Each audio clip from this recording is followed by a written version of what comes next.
Commercial ગેસની સંભવિત અછતથી hostel મેસ ચલાવતા કોન્ટ્રાક્ટરોમાં ચિંતા વધી ગઈ છે। ગેસ સપ્લાય ઘટે અથવા અછત ઊભી થાય તો હોસ્ટેલોમાં ચાલતી મેસ સેવાઓ પર અસર થવાની શક્યતા છે। અમદાવાદની એલડી એન્જિનિયરિંગ કોલેજની મેસમાં રોજના લગભગ 100 થી 150 વિદ્યાર્થીઓ જમતા હોય છે, ત્યારે દર મહિને અંદાજે 45 થી 50 ગેસ સિલિન્ડરનો વપરાશ થાય છે। જો કે સિલિન્ડર સપ્લાયમાં કાપ આવવાની આશંકાને ધ્યાનમાં રાખીને કોન્ટ્રાક્ટરે વિકલ્પ રૂપે ઓપરેશન ચૂલા શરૂ કર્યા છે અને ઇન્ડક્શનનો પણ ઓર્ડર આપવામાં આવ્યા છે, જેથી વિદ્યાર્થીઓને જમવાની કોઈ ચિંતા ન રહે।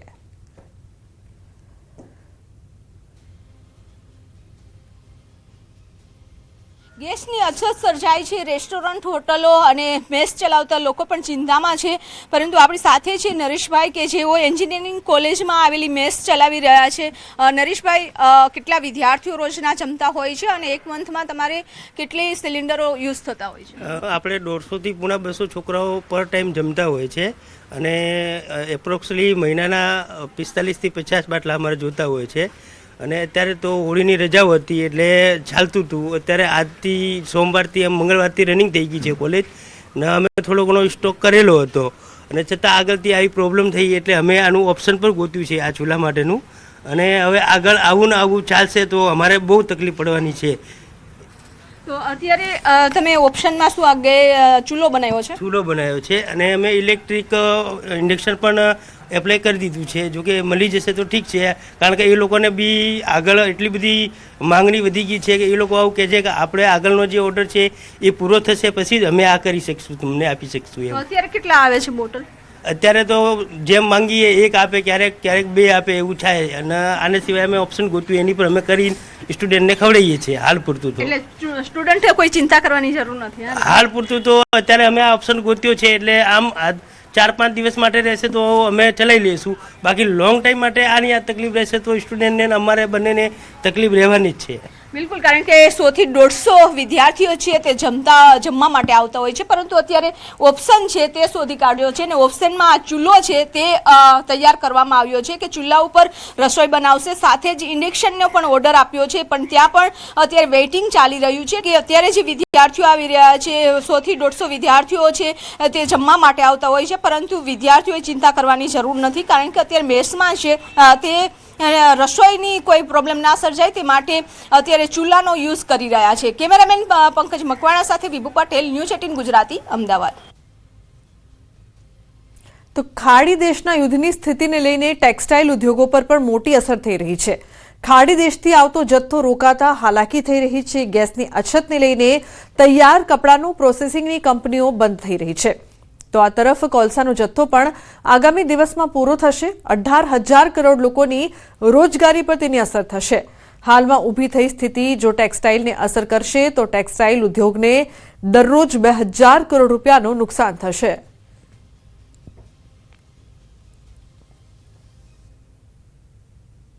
વિશ્વ સ્તરે જે પ્રકારે યુદ્ધની સ્થિતિ ઊભી થઈ છે અને ગેસની અછત છે તેને લઈને સુરતના ટેક્સટાઇલ ઉદ્યોગને સૌથી મોટી અસર જોવા મળી રહી છે। આપણી સાથે ચેમ્બરના ઉપપ્રમુખ અશોકભાઈ જીરાવાલા છે, આપણે સીધા વાત કરીએ। અશોકભાઈ, ટેક્સટાઇલ ઉદ્યોગ સાથે તો આપ જોડાયેલા છો, શું સ્થિતિ છે? ગેસની વાત કરવા જઈએ તો 55,000 યુનિટોમાંથી 15,000 યુનિટો ગેસ સાથે જે ટ્વિસ્ટેડ યાન છે એ એને સીધી સ્ટીમ આપતા હોય છે અને એને લઈને એની અંદર સીધો અત્યારે કાળા બજાર દેખાઈ રહ્યું છે। બીજી બાજુ પ્રોસેસિંગની વાત કરીએ તો એની અંદર પણ કોલસો ખૂટી રહ્યો છે અને ક્યાંક એનાથી આધારિત સ્ટીમ જે હાલતા હતા એ પણ બંધ થવાના આરે છે।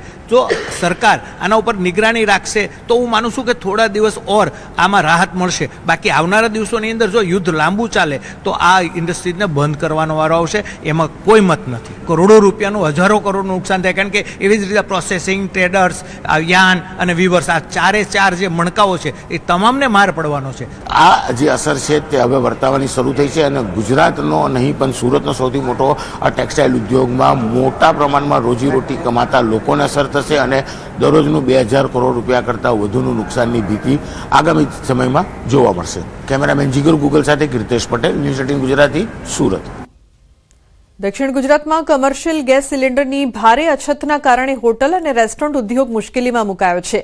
ગેસ બચાવવા માટે અનેક હોટલોએ મેન્યુમાંથી ઇડલી, ઢોસા અને ઉત્તપા જેવી સ્ટીમ અને સ્લો કુકિંગ વાનગીઓ તાત્કાલિક હટાવવાનો નિર્ણય લીધો છે।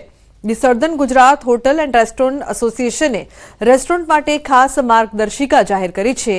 ગેસ સપ્લાયમાં ઘટાડો અને પશ્ચિમ એશિયામાં ચાલી રહેલા યુદ્ધના કારણે વૈશ્વિક સપ્લાય ચેઇન પર અસર પડી રહી છે. તો સુરત સહિત દક્ષિણ ગુજરાતમાં કમર્શિયલ ગેસ સિલિન્ડર માટે 10 થી 15 દિવસનું વેઇટિંગ ચાલી રહ્યું છે. કુકિંગ પ્રોસેસ હોય છે, ડીપ ફ્રાઈંગ હોય છે, સ્ટીમ પ્રોસેસ છે, ઇડલી, ઢોસા, તે બધી વસ્તુઓ પર હમણાં મેનુ પરથી ટેમ્પરરી કાઢવાની ગાઈડલાઇન્સ આપવામાં આવી છે, જેથી કરીને જે હમણાં સપ્લાય છે તે અમે લાંબો ચલાવી શકીએ. गैस का कंजम्पशन कम होगा. जहाँ पे गैस लेना है तो कम से कम कंजम्पशन हो तो सभी लोगों को मैक्सिमम पहुंच जाए.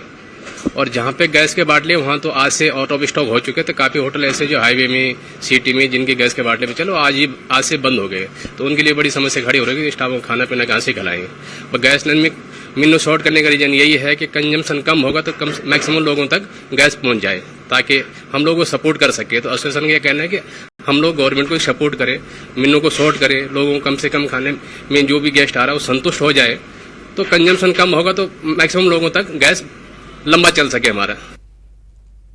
ભરૂચમાં કોમર્શિયલ એલપીજી ગેસ સિલિન્ડરની અછતના કારણે હોટેલ વ્યવસાય પર ગંભીર અસર પડી રહી છે. મિડલ ઇસ્ટમાં ચાલી રહેલા યુદ્ધની અસર ગેસ સપ્લાય પર પડતા ગેસ કંપનીઓ દ્વારા કમર્શિયલ સિલિન્ડરની સપ્લાય મર્યાદિત કરવામાં આવી છે, જેના કારણે હોટલ સંચાલકોને બુકિંગ બાદ ગેસ સિલિન્ડર મેળવવા માટે લગભગ 15 દિવસ સુધી રાહ જોવી પડી રહી છે. મોટી હોટલ્સમાં સીએનજી ગેસની સુવિધા હોવાના કારણે તેમનું કામકાજ ચાલુ છે, પરંતુ નાના અને મધ્યમ હોટલ સંપૂર્ણપણે એલપીજી પર નિર્ભર હોવાથી મુશ્કેલીનો સામનો કરવો પડી રહ્યો છે. હોટેલ સંચાલકોએ સરકારને તાત્કાલિક ગેસની નિયમિત સપ્લાય સુનિશ્ચિત કરવાની માંગ કરી છે. બાટા બંધ કરીશું તો અમે હોટલવાળા કહી જઈશું ને એના કારણે અમારી હોટલમાં ચાલી રહેલું છે એ સસ્તી ડીશો વેચે છે એ ગરીબ માણસ ખાશે કઈ, અમારા નોકર ચાકરોને પગાર કઈ નીકળશે, માલ સામાનનો પૈસા કઈ નીકળશે. તો સરકારને એટલી વિનંતી છે કે કોમર્શિયલ બાટલા ચાલુ કરો તો તમારી મહેરબાની. અને એના કારણે અમે હોટલ ખાલી જાય. કેમ કે ગેસ સસ્તો મળશે તો જ અમને પોસાશે, ગેસ મોંઘો થશે તો અમે કહી જઈશું. રાજકોટના ધોરાજીમાં જૂનાગઢ રોડ પર ગમખ્વાર અકસ્માત સર્જાયો છે. પૂરપાટ ઝડપે આવતી બોલેરો કારે ટ્રિપલ સવારી બાઇકને અડફેટે લીધી. ત્રણેય લોકો બાઇક પર ધોરાજી તરફ આવી રહ્યા હતા ત્યારે સામેથી આવતી બોલેરો કાર સાથે અથડામણ થતા અકસ્માત સર્જાયો હતો, જેના સીસીટીવી ફૂટેજ પણ સામે આવ્યા છે. ઇજાગ્રસ્તોને 108 એમ્બ્યુલન્સ મારફતે તાત્કાલિક ધોરાજી સિવિલ હોસ્પિટલ ખસેડવામાં આવ્યા છે, જેમાંથી એક વ્યક્તિની હાલત ગંભીર હોવાનું સામે આવ્યું છે. અકસ્માત મામલે પોલીસે વધુ તપાસ હાથ ધરી છે. તો બોલેરો કારે અકસ્માત સર્જ્યો. ઘટનાના હચમચાવી દેતા સીસીટીવી સામે આવ્યા છે. આ ત્રણમાંથી એકની હાલત ગંભીર છે. મુનાફ જોડાયા છે ફોનલાઈન પર વધુ માહિતી આપવા માટે. મુનાફ, શું વધુ વિગત? જી મુનાફ. અકસ્માત પૂર ઝડપે આવતી બોલેરો કાર ટ્રિપલ સવારી બાઇકને અડફેટે લીધા હતા. હરિભાઈ, લાલુભાઈ, જીગાભાઈ પોતાનું બાઇક લઈ ધોરાજી તરફ આવી રહ્યા હતા ત્યારે સામેથી આવતી બોલેરો કાર ટક્કર મારતા સર્જાયો હતો અકસ્માત. તમામ સીસી ફૂટેજ સામે આવ્યા હતા.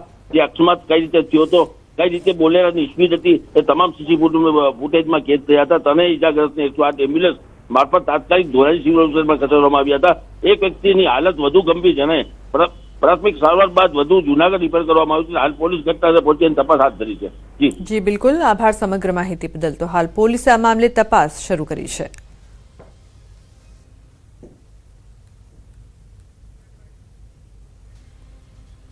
અમદાવાદના 2 ડોક્ટર અને એક એન્જિનિયર દારૂના નશામાં ઝડપાયા છે. વડોદરાના સમા સાવલી રોડ પર રાત્રે 2 કાર વચ્ચે અકસ્માત થતા મામલો બહાર આવ્યો હતો. લગ્ન પ્રસંગમાં વડોદરા આવેલા અમદાવાદના 2 ડોક્ટર